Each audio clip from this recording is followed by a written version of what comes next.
Hello, and welcome to the Tried It podcast, your proven pathway to a better copywriting business. I'm Sarah. And I'm Nicole, and we're two copywriters on a self-improvement journey. We are reading the best books about copywriting and digesting the lessons from them, trying them out in our own work, in our client work, and seeing what we learn and what works for us and what doesn't. And we are not alone today in this recording because we have with us the most special of guests. He is an experienced copywriter. He is a copy coach, a founding member of the Copywriter Club. So without him, Nicole and I would have never met. This podcast would never have been.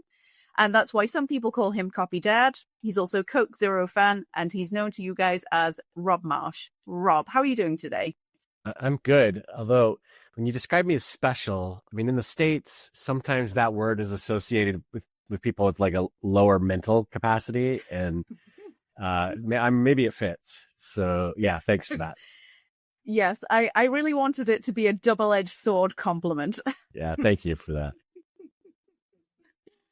So this episode, we are in our implementation phase, meaning that we have read a book, discussed it, gone away, worked on it, and we're presenting our findings to each other in a very scientific way. The book that we are discussing is Copy Logic, The New Science of Producing Breakthrough Copy by Michael Masterson and Mike Palmer.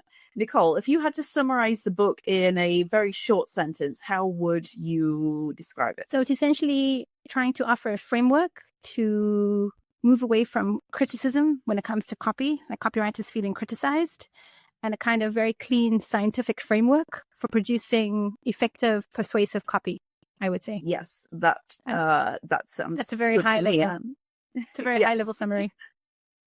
So if you want to get the most out of this episode, it would be best to go and listen to our previous episode, which you ought to be able to see in your podcast feed, because in that one, we discuss the book in more detail, give a bit more context and background to it. And we also explain what we've taken from it and what we've been working on. And in this episode, we're going to report back.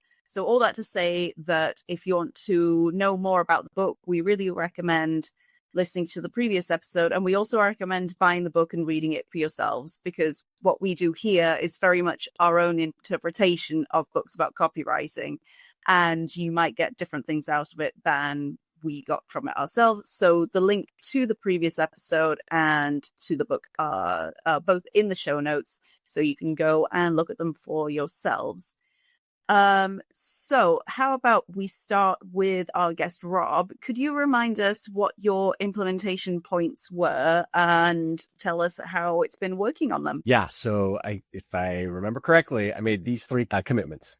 So number one, I was going to change the way that I do peer reviews. So one of the things that I do in the Copywriter Club in our membership is we offer reviews of copy for people who are members. They could have written something for their own website or their own marketing, or maybe it's something for a client. And this book is really about how do you review copy. And so that was the first idea that came to me is, oh, here's something that I can do differently as far as how I'm going to review other copywriters' work when I sit down to do it.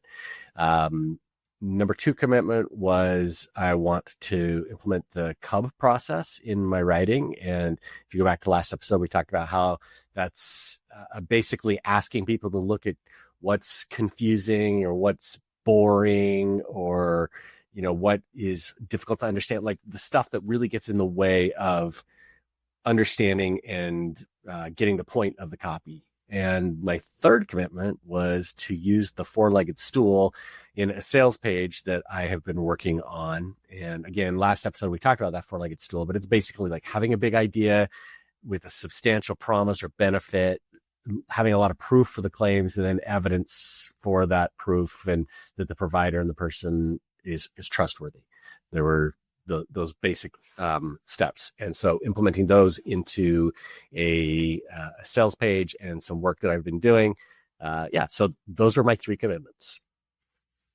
I'm really excited to hear how they all went, particularly the peer review one, but kick us off with your thoughts and reflections from any of those implementation points. Yeah. So as far as the peer reviews go, like I said, I get to do these almost every week as members request them. I have not had as many this over the last 3 weeks since we last recorded, but I have had 2, and I've been very conscious as I look at those, that the way that I used to do reviews and the way I think most people do reviews, the way clients do copy reviews, is they look at the copy, look at a headline, and it's like, I don't like this, or it should be better, or the idea needs to be bigger, or, I'm kind of stuck here, or it's boring, that kind of stuff. And the problem with those kinds of comments is that it doesn't give the copywriter a lot to go on as far as like, okay, well, why is it boring? Or, what should I be doing differently? Or is there an idea here that makes the idea bigger? And the book is very specific in when you're giving these kinds of critiques. You can't just say, this idea isn't big enough, the idea is boring, it just doesn't make sense. In fact, you can't say that at all, because that's a critique, like as you mentioned. You have to give solutions. And so instead of that, really, you have to say things like, this headline would be better, and then you give the actual better headline. So you're giving the copy. So, if you find something is too mundane or boring or whatever, you have to propose a headline that is not mundane or boring or confusing or whatever the thing is. So, and I will say this is a really difficult thing to do with copy critiques, because on the one hand, I don't want to do the work for the copywriter. Like, they should be thinking through a lot of the bigger ideas. And they also know the client, the product, the problem better than I do when I'm coming in cold to look at a review. On the other hand, I don't want it to be a useless critique. And so I have taken a little bit more time as I'm reviewing that copy and actually coming up with some specifics. I may not rewrite the entire line, but if I think, hey, maybe having this headline time bound so that we're saying, you get this result within 24 days or, something like that, like adding specifics to that so that I can give the writer that I'm showing, what we would do differently, some specifics to change. Or if I think that the idea isn't big enough, or maybe it blends in with all of the other ideas that people have in the same category, I'm giving more specific feedback so that it's not just, it just needs to be a bigger idea, which is how I used to do them. And it's not awful, but it's not as effective as I think it can be. So I have started to implement that, and hopefully, it'll take a little bit longer, but we'll see the fruits that are born for that for the members who are getting a copy review. I think that's an interesting point, because from the context of CopyLogic, a lot of these peer reviews are really happening in-house, and it's interesting to see that translated into a different context of you giving advice, and as you said yourself, perhaps you don't know the product as well, or the client, that there's context that you don't have access to. So could you see this peer review technique still working with those constraints of being of most of the people listening to this podcast would be freelance copywriters, not in-house copywriters? I do. I think that it can be very useful, but in saying that, I think it's really helpful if the people that you're talking to have the same framework. And so this might be a reason, if you're in an accountability group, or if you have a writing buddy that you trade copy with, and you review copy for each other, it might be useful for both of those writers to read the book, understand the framework for making those changes. Because if you're coming from the same context and understanding, okay, I'm not just going to give a critique, or I'm not just going to say, this thing is not right, but instead I'm going to start giving some ideas. I think that can help. Certainly within in-house groups, I think you could take this entire process and just implement it straight out, and you're going to find better copy. In the freelance world, again, you're just going to have to look for the right person or a couple of other people in order to give that feedback to you. I think that was something like I took away, is that like how I feel like in the freelance world, we need to almost work on how we give feedback, like both, as fellow copywriters and with clients, because it often does lead towards either criticism or kind of vague, well-meaning, but vague kind of overarching comments, which don't help the copywriter. So it's a very difficult thing to juggle. And I think few people... I agree. And in fact, I think it is almost on us as copywriters to help our clients learn how to give better feedback. And so, when we're presenting copy, we need to be actually set those expectations and say, okay, here's the kind of feedback that's going to be really helpful for me. Not tell me that the idea needs to be bigger or that this part is boring, although that there may be some value there. But really, tell me, what am I missing factually, or what have I missed as far as this doesn't sound like you or the voice of the brand, or are there specifics that we can add here in order to make the idea bigger or better, right?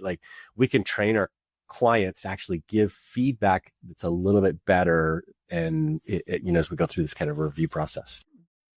And did you have any feedback from the copywriters whose copy you were reviewing in the peer review process? Positive, negative, or just? So I haven't on this one in particular, other than, hey, this is really helpful, and I'm taking this information now to rework the page. That's as far as we've gotten. I haven't seen any results from that. I have other results from previous reviews that are people love and increased the response rate by X number, that kind of stuff, but not since we've implemented this new approach to giving feedback. And do you think it's something you'll continue doing, like a kind of thinking of? Yeah. This is one of the big takeaways for me from the book, is that if you really do want to help people get better, specifics we know this as copywriters, we write specifics into our copy because they're more believable and more persuasive. And the same is true in giving feedback when we're improving. So I absolutely, I'm going to be more specific and share not just the critiques, but ideas for improvement. Interesting. Yeah. How about your other implementation points? So that's commitment 1. Implementation number 2 was implementing the CUB process in my writing. And so I actually just finished writing a playbook for a new, it's basically a new lead into an emotional copywriting masterclass that I have. And the playbook includes, it's basically how to write emotional hooks, and has ideas for, how do you get started? How do you find the emotion that you're writing about and the emotion that you need to be evoking? How do you apply that to a proven hook? And then how do you create basically a sequitur or a transition line into the rest of your message? And so as I was putting this playbook together, and also adding in prompts, so that if somebody doesn't want to actually do the work, they can, have ChatGPT or Claude or some other chatbot do the work for you. And as I put together this playbook, I actually handed it to my daughter, who is a very good writer herself, and basically said, okay, I want you to, basically do a CUB review. I want you to look for the stuff that is confusing or boring, or that you get stuck reading, or you have a hard time understanding. And got that feedback. And there are a few places where she's like, yeah, I don't understand what's going on here, or, where the prompt seems to be maybe a little too long to follow, those kinds of things. And using that feedback improved the copy. And I have not yet shared it. In fact, this is probably the first place that I've shared it since. But anybody wants to check out what that is, you can find it at thecopywriterclub.com/smile. And you can download a copy of the final product that's now been through the CUB process. So we'll see. But for me, it was useful having somebody else look at this and say, yeah, I'm getting stuck here. We oftentimes try to do that ourselves, but because we're so close to the copy that we write, and we're coming from a place of understanding and knowledge, that we don't always see how customers or potential prospects, potential clients are going to read that copy and come to it with the same understanding. So really helpful. I was going to say, do you think it's problematic with the CUB review that the person you send it to doesn't have knowledge of the field necessarily? Like I think of, let's say, something like clean tech, and let's say I gave it to somebody else to review. Like I know we're not looking for industry specific details, but there is a problem there, no? Yeah. So I actually think that's some of the genius of the CUB review, is that giving it to someone who doesn't have an understanding here, they will actually find the parts that are confusing or difficult to understand or boring much faster than somebody who actually comes to the copy with the same level of understanding that the copywriter does, because again, we're bringing that institutional knowledge or the knowledge about the product. So we just automatically fill in the blanks, and something that is confusing to somebody coming to it cold, is it obvious to us because we understand it, right? So having somebody who points out that, well, this is vague, or the language here is confusing, or you're making an esoteric point here that, doesn't really apply, I think is actually really helpful. So yeah, coming cold or bringing to somebody who doesn't have that same level of understanding, I think is actually part of the process. And the critiques that she gave you, how closely did that align with your own assessment of your work? I think it was pretty good. When she's pointing it out, saying, yeah, this is confusing me, like I could see, oh, I get why it's confusing you, right? There were two places where she suggested changes where I'm like, I think I'm going to keep that. I didn't necessarily make every single change that she suggested, but it tracked really well because, again, I trust her as a reader. And so, when she says, yeah, this is confusing, I can easily say, okay, wait, what is confusing about it? Or I see, that, oh yeah, I did not explain that point well enough, or I didn't give enough detail into what we're putting here in the prompt. So yeah, it was very helpful. Interesting. So perhaps CUB technique is a keeper? I think it's a keeper. Yeah, I like it. I think it can be really useful if you've got a reader, even a reader who's not necessarily a copywriter or a marketer. They can at least tell you, what's not believable, what's confusing, what's boring, what's a distraction, and help you clean up your copy. Perfect. And your last point was? Final commitment was to use the four-legged stool in a new sales page. And so again, this is one of those where I'm still a little bit of a work in progress. But working on a new sales page for that emotional copy masterclass that I was just telling you about. So I kind of went through and applied the same thing, really trying to dial up the evidence, the proof for any claims that I'm making, substantiating the benefit. I actually have 3 or 4 sales pages that I'm rewriting for our business that I'm going to be doing this for, continually. And so I have not yet seen the results from that. It's still something that I'm working on. But I think that it tracks with a lot of the other copywriting formulas and advice that I've seen. The idea that you have, as an expert, you have to be credible, is a big point the authors make in the book, talking about their experts that they were writing for. And I think sometimes when we're writing for ourselves, I certainly do this. We kind of downplay our own expertise or the things that we bring to the table, right? Because sometimes it feels like bragging.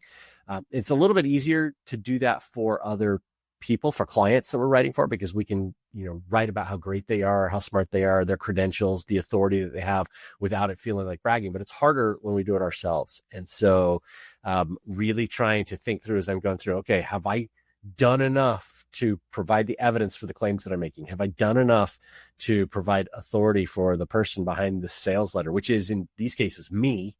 And so it's a bit of a work in progress. Another thing that I'm going to keep on doing. And, maybe I can come back in 4 or 5 months and we'll say, yeah, hey, remember that thing Rob promised he was doing? It actually works. And you guys can go check out those sales pages. Perfect. Well, we'll have the links to the sales page and your guide below so that people can go and check them out for themselves and read them with the insider knowledge that you've applied these copy logic processes to them. But that sounds like it's been an interesting time for you. Like it's other things to think about, but hopefully it's brought other better elements into your copywriting process. Yeah, I think that's fair. When I can't remember if I mentioned this, when we recorded the previous episode introducing the book, but when I picked up the book, initially I was thinking, this might be actually a difficult thing to implement because it is so process oriented and it's so specific to the process that the Agora companies use. But in going through and thinking, okay, what are 3 commitments that I can make? I was able to identify these things, and I think it's very applicable. So from that standpoint, I'm actually glad that you guys said, hey, let's read this book, which was already on my list, but maybe I'd been putting off, and I did. I got more out of it than I expected. Do you feel like it changed how you think about copy at all, or not really? Because you're a seasoned copywriter. Yeah, I don't think it changed the way I think about copy, but it definitely has changed the way that I think about reviewing copy. And how about we pass over to you, Nicole, now to talk about how the last sort of a few weeks of implementation phase has been for you. Sure. So my first implementation goal was to try and apply the CUB review process to my reviews with clients. So when I submit copy to a client, I always have a cover page. And in my cover page, I detail how I want the client to review my copy. So like I wanted to try and implement that somehow as part of that cover page and sort of see what kind of response I would get. My second implementation and third, they kind of overlap. So I wanted to try and run some sort of workshop where I would offer this kind of peer review training to other copywriters. And then the third one was to offer it as a service. So those are my implementation goals. So I used it in two pieces of copy that I submitted to clients as part of like my designed cover page. And they didn't really interact with it. Like I explained that this comes from the book Copy Logic, and I explained why I'm doing it. And I asked them to highlight, sections that are confusing, sections that are unbelievable, sections that are boring. I gave them colors to use, and they didn't. They went back to kind of the old method of reviewing, which is just to leave comments in the document, which is okay. And I thought about it for a while, and like the one client was like, let's jump on a call and let's discuss it. And the other client just left comments. And I thought about it, and I was like, it brought me back to this point of how, as copywriters and clients, we need, I guess, to relearn how we give feedback. And I should maybe be doing a better job of educating my clients on like what's helpful, even though it's written there. Maybe they didn't read it. I don't know. So I thought of maybe including a video next time, a Loom, or which is something that I used to do, is actually presenting the copy and then saying like, this is what I've done. When you review, please pay attention to these 3 elements. So I can't say it was a success, but I do think it's a really good framework. And I do think I'll continue using it when I submit my copy to clients, I think for things that are external facing, as we touched on a bit with you, Rob, it's almost, it doesn't sound very revolutionary as an idea, but it is actually a really big change in the way that you think about giving feedback. I got the impression it's almost a bit of a culture shock to you're asking people to engage their brains in a very different way, to pick up on these different things about confusing, unbelievable, boring, or getting rid of doing these comments where it's just like, oh, just make this better. And, I think sometimes you might even get a sign off from somebody saying, I'll definitely give feedback like you're saying it. And then they sit down in front of the document, and then this sort of force of habit kicks in. Right. So I wonder if this sort of learning process takes a long time, and maybe a deep relationship with the client to get them to give you feedback in this way. But you know what? I think it's that. But I also thought about something else, is that, like the onus is on us as copywriters to understand and own what it means, what good copy is. And then you hand the copy over to somebody who's the client who isn't an expert in copy. And their lens generally is this good or is this bad, essentially. And I think that is the problem, because our job isn't to educate them, but they don't have the tools. They don't have the right tools to understand, is this copy good? They look at it like, often I don't get comments like, this is lacking a big idea. I get this is not good. This is not accurate, which is good. Like that's good feedback. But I don't get that lens of like, this is copy. This is good copy. This is copy that could work, or this is copy that's persuasive. And I think that's the gap. And that's maybe where our job is, to in some ways educate them or help them or guide them. As you talk about that, Nicole, I was thinking, what other contexts does this kind of feedback happen? And there aren't very many. If you're a master chef and you're making creations at a restaurant or whatever, and you hand them to your customers, most customers know if something tastes good or tastes bad, but they would have a really hard time saying, well, what you really need is, a little bit more saffron, or, I noticed that there's not enough rosemary in the sauce, right? Or maybe there was too much sauce, because right. we are trained in context to give that kind of feedback. And so what we'll say is, I didn't like it, or, it was delicious. Can I have another piece?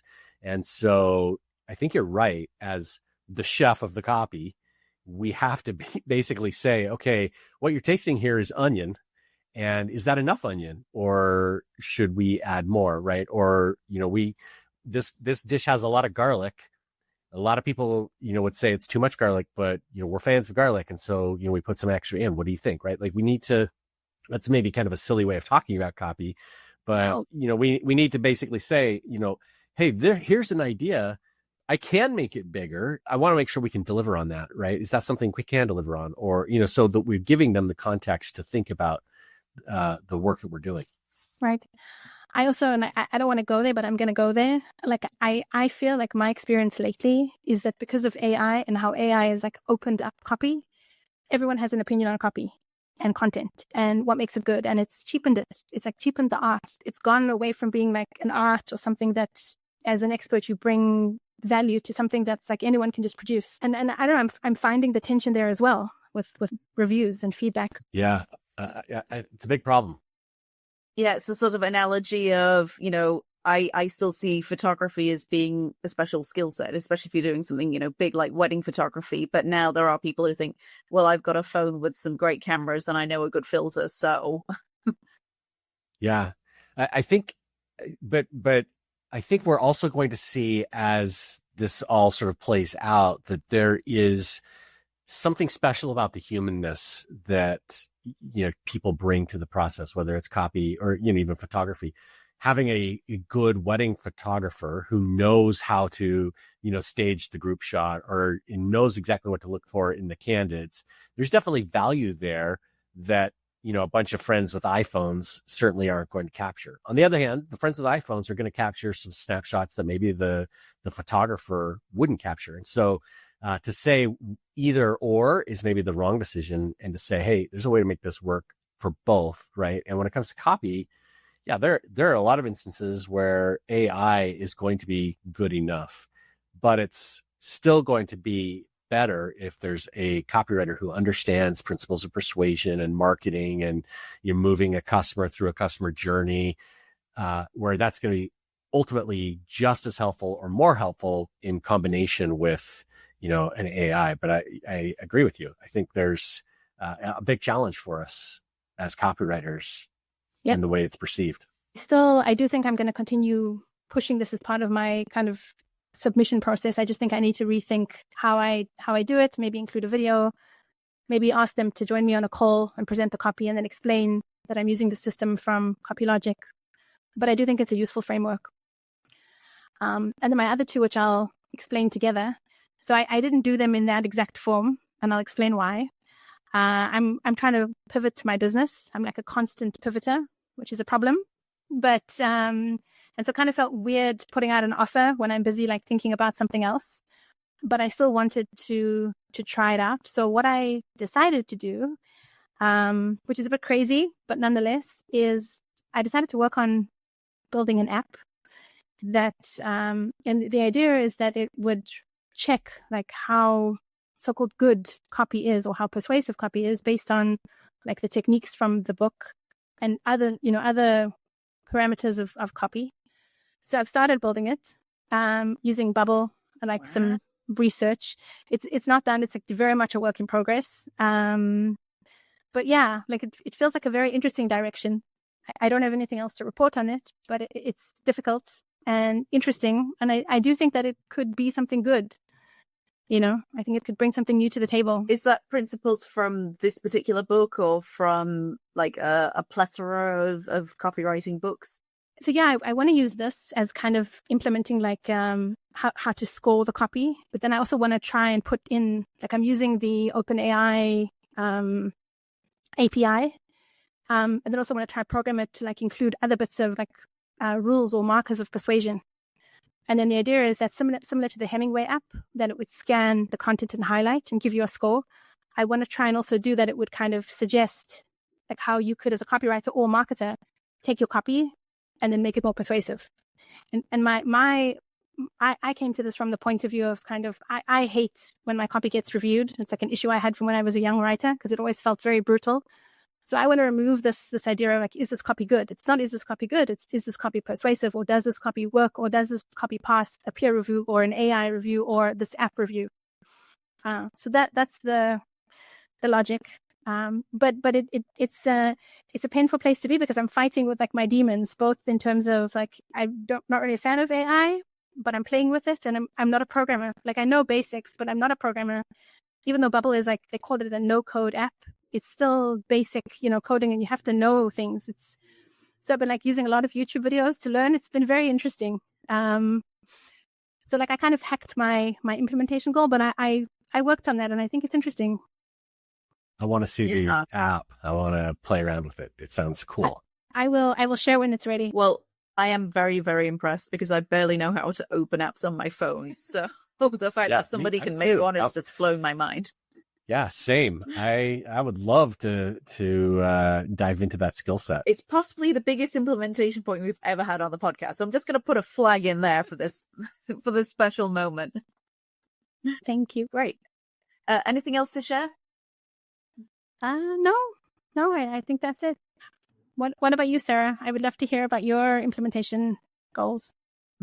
So my first was kind of more of a mental thing to change the way that I thought about the revisions process, because as they discuss in Copy Logic, that's really how they open the book, underlining how painful revisions can be, both for the client expecting the copy, but also for the copywriter. And as much as I try and remove my ego from the revisions process, it is still there. So I had a good opportunity to practice this, because I also do translation work, and I had a new assignment for an existing client, but a new team within that company.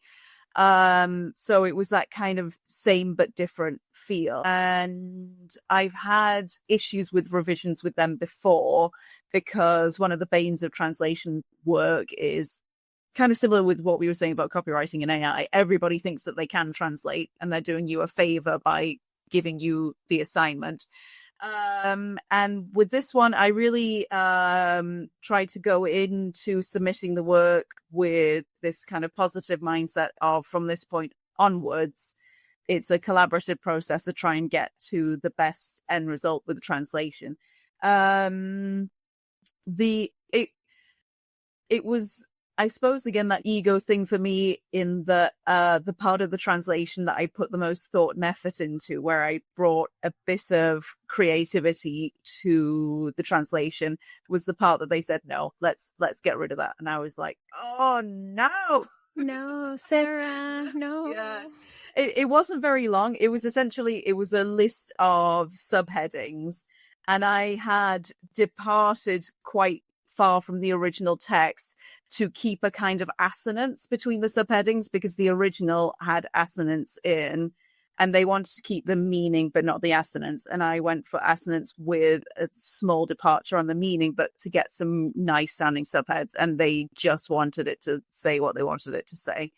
But I think that having that mindset of, we're going to work together and get the best result on this, which is the best result for you, the client, not just a nice smooth process for me as the translator / copywriter. I think that helped. So I'm going to try and keep that going forward. After that, I wanted to do the 4-legged stool test, where the fourth element, as you mentioned, Rob, that they bring in on the 4-legged stool test behind, the great product with the great benefits. The fourth leg of the stool is, after ample proof, is the credentials, to talk about my own credentials. And this is still painful for me. As you said, Rob, it's difficult to talk about your own credentials. So I've started creating a credentials document for myself. I have a nice little folder somewhere on my Google Drive called Big Wins, Tiny Wins, where I just, keep a record of my own successes. But within that, I've made a separate doc where I distill from the win what this what this means for me in terms of a credential, either that I work for this client, which is a big name client, or that I got this success for that client, which helped them to, increase sales, so that when it comes to writing the credentials down, I'm not necessarily having to create it from my own brain and then write it. I'm just having to, sort of go to the doc and say, oh, this is the most relevant credential here. What's the best way to format it for the purposes of whatever I'm writing now? So I would advise, other people who are thinking about bringing in that credentials element, because, in CopyLogic, they say that this is something that's really had a significant impact positively on their copy, is have your credentials to hand so you're not having to sort of create them from scratch. Because if you ask me for my credentials now and I don't have that little doc in front of me, I'm just going to have that, tumbleweed gif of brain. Nothing's going to come. Yeah, it's hard. That's a hard part of writing is writing about how great we are, even if we are great.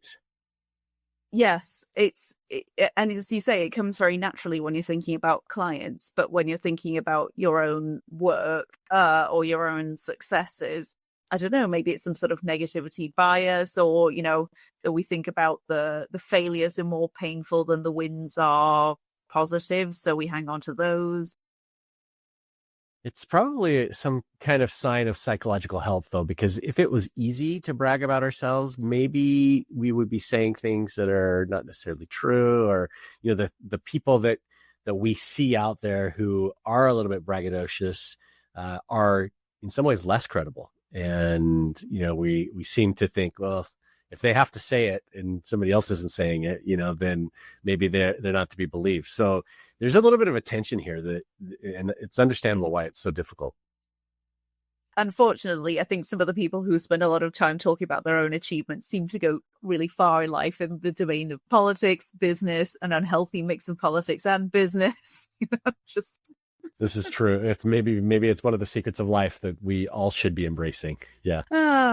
So, my final implementation point was to, as you did, Rob, run a CUB test on my own copy. And I've kept this to last to discuss because it was such a wild ride for me. But I think I'm in love with the CUB test. And I don't think that I will ever go back to a world where I don't CUB test my own writing. Ooh, what did you do? Wow.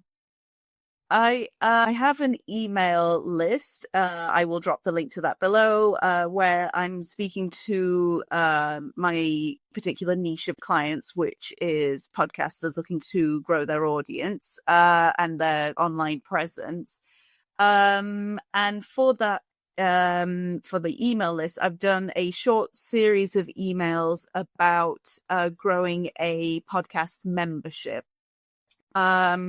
And I decided that I would turn those 4 emails into a single blog post. And the blog post is kind of taking a slight step back from that and explaining why podcast membership is better for most podcasters than podcast sponsorship.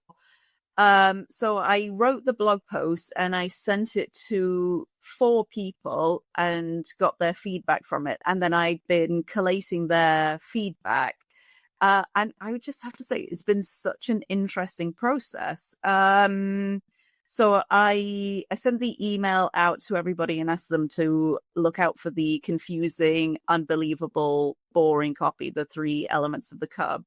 One thing I forgot to do was to say also, don't worry about my feelings, I will be fine. And I do wonder if that skewed some of the results a bit, because 2 of the people who got back to me were just kind of saying, oh, a little bit here, a little bit there, but basically it was fine. So I think if I were to do it again, I would hammer home that point of, it doesn't hurt my feelings, I just want to know what you think. But I asked a fellow copywriter, Mike Garner, who's a messaging specialist, who very kindly looked at it. And it was interesting to have a writer's point of view because we were very similar. But I think the most results I got were from asking a family friend of mine, who is absolutely lovely person, who helps small businesses that are applying for grants from the British government. And so she's very, very used to reading grant applications, and she comes from a scientific background. And her input was extremely useful to me because she was very good at picking out unbelievable elements in my writing. Had you asked me beforehand, I would have said, oh, maybe there's an issue with confusing and with boring in my writing, but everything I write is basically believable. And I got some feedback for confusing, zero feedback for boring, but quite a lot of feedback for unbelievable, which was such a mindset shift for me. And like, did you agree with the stuff that she pointed out was unbelievable? I did, but it took somebody else saying it, also somebody who's very removed from my world, as it were, from my niche, to say it, because there were, to be fair, when I write posts for my blog, I am definitely writing from my own perspective. There's a lot of me in there. And I don't think that that's a bad thing, but I think that there were some things that I was taking as read, and she said, oh, I just don't think that's true. And I was like, God damn it, you're right. And the last step that I did once I had my feedback from the 4 people that I asked was that I ran the post through Claude and asked Claude to perform a CUB feedback on it. And I got even more unbelievable feedback from Claude. Interesting. Yeah. Yes. Yeah. Because I asked Claude to do a peer review test, which I discussed briefly in our previous episode. And that was not very successful. And I think there were the bones of good ideas within Claude's attempts at a peer review, but it would have taken a lot of back and forth to get what I was looking at. Whereas the CUB, I used a single prompt, and I got back some really, really interesting and constructive feedback. And Claude also pointed out that I had a call to action at the end of my blog post to push for my email list, so that people who are interested in finding out more could join my email list and get more information about the specifics that I was talking about.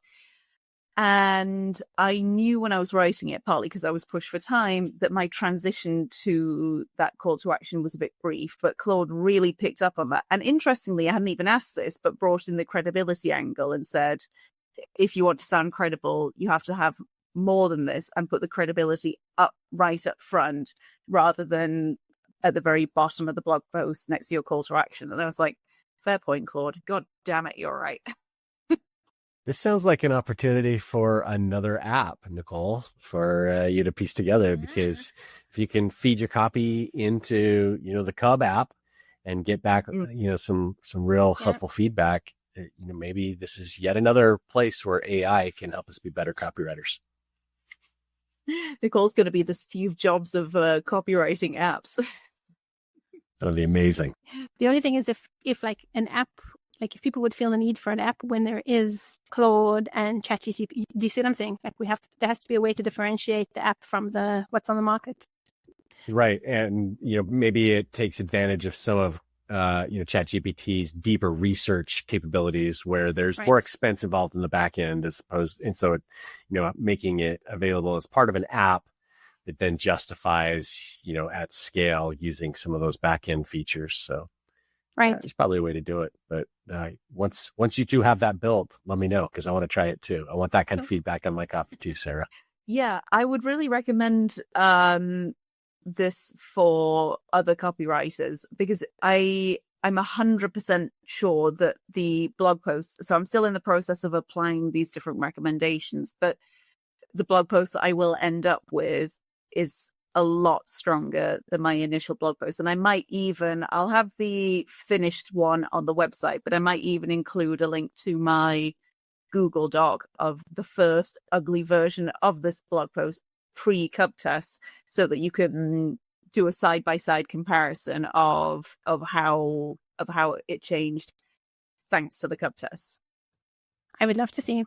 Yeah, it's very, very cool. Do you think you'll keep using it? Like you'll keep using the system? I think I definitely will. The disadvantage of asking people from outside your sphere is that you can't necessarily offer to perform the same service for them, because I couldn't help my family friend with her grant writing application stuff, because that's a very specialist skill set. So I think having that outside your industry perspective is extremely valuable. You just have to work out some of the reciprocal system or find somebody who's very, very kind. But I was wondering how it works as part of an overall editing process, because I have an editing process now thanks to Anne Handley's Everybody Writes, which was the very first book that we talked about on the podcast, and where to integrate the CUB test in that. So I think it'll take a bit of tweaking, but I would say at a minimum, for bits of writing that I want to publish and care about what people think of it, I can easily ask Claude what Claude thinks, because I think that what it came back with was very insightful. And for other bits of writing where I care even more, I think I would do a combination of Claude plus at least one other person. Awesome. It sounds like a really good system. Yeah. It sounds like, even though, this book was short and very process oriented, that we all got some pretty good applicable stuff from it. And the authors here know what they're doing. So, maybe this is a book that does belong on more copywriter shelves. I was really surprised by how much benefit I got from it, considering when we were reading it, I kept thinking, well, that's great if you're in-house. That's fine if you're in-house. But what if you're me? Right. And I almost want to write to them and thank them and say, guys, did you know that this works for other people as well? Yeah, it's interesting. In the last episode, I mentioned that Michael Masterson's it's a pen name for Mark Ford, and Mark's written several books under that Michael Masterson name. A lot of them are really good. The Pledge is a fantastic book about personal development and getting things done. And Ready, I think it's Ready, Fire, Go is all about building a small business. They're fantastic books. Mark is a really good writer. Obviously, he's been a very successful copywriter. He's made hundreds of millions of dollars as a writer and as a business owner. And so definitely somebody worth learning from. And it's yet another one of his books that I have found I got a lot of value from. Perhaps we'll add some of his others to our to read list, Nicole, for the podcast. Yeah, definitely. Ready, Fire, Aim is the name of the book I was thinking. Ready, Fire, Aim. Yeah. Cool. Perfect. I just, as we're kind of closing out, I find it interesting to ask or think about if there's anything else from the book that kind of stuck with you or came to mind over the time since we discussed it, because I think that's always an interesting point. That is a really good question. I think for me, it's more of the things that have stuck rather than new things that, I've gone back to. So, the very end where there's a big discussion about building authority, and that really hit home for me when I read it. It was like, oh, of course. And this is something that most of us don't do enough of. And so I've been very consciously thinking about that since. But beyond that, I wouldn't say there's anything new that's kind of emerged for me. How about you guys? The part that just sort of came to me as I was busy doing work was the pain of the revisions process. That when you're kind of in a bit of a back and forth discussion with a client, and you're trying to read the room over email of how this is going. I was in that process, and I just thought, oh gosh, this is making me feel really uncomfortable. And then that's when I was reminded of the book, thinking, oh, there are people who've come up with a way to do this better. And as we've discussed, it's not necessarily straightforward to implement that way. But they are solving a real pain. No, that's a good point. And would you recommend this book, Nicole, to other copywriters? Then would you say that this is one that copywriters have to read, or is a nice to have? No, I would say copywriters and marketers definitely should read it. Like I think it changes the way we think about reviews and like what is good copy. And I think it's really powerful. Like easy-ish read, short read, but I think a very, very powerful book. Like a lot of it has stayed with me, and like it's something that's like I don't think I realized how much it bothered me. This idea of like what makes copy good, and like who gets to sign off on that, and like what is the process involved in reviewing it. So definitely, I would say it's a must read. Yeah, it's deceptively simple. Yeah, it's probably not a beginner copywriting book though, because I think you want to have some of the principles of copywriting and persuasion and marketing down. So I would probably classify it more like an intermediate. This is, if copywriting was university courses, this is probably a book that you would encounter in the 200 or the 300 level classes as opposed to the basic 100 level classes. Yeah, good point. Yeah, it's, yes, as you say, if you're just starting out as a copywriter, you really got to be nailing the fundamentals of copy before you're sort of thinking about getting feedback on that copy and improving the copy. But if you've got those fundamentals, this book should probably be on your shelf. This is something that we discuss on the emails we send for the Try It podcast membership, where for members only, we help you to implement things that you learn about copy in 13 minutes a week or less, so that you can take skills that you're learning in theory, apply them in the real world, and become a better copywriter week by week.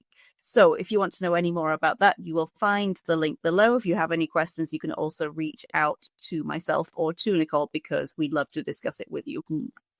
And with that said, I think that we are going to wrap up here now, but there will be more books coming up in the second season of the Tried It podcast, where we're going to be talking about copywriting, storytelling, time management, big issue for any freelance business owner.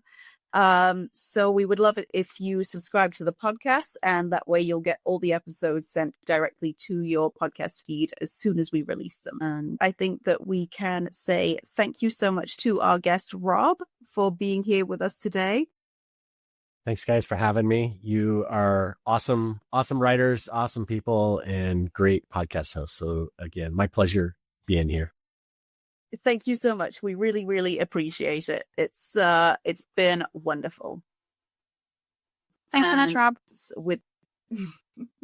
And with that said, we will say thank you very much for being with us, and catch you on the next episode.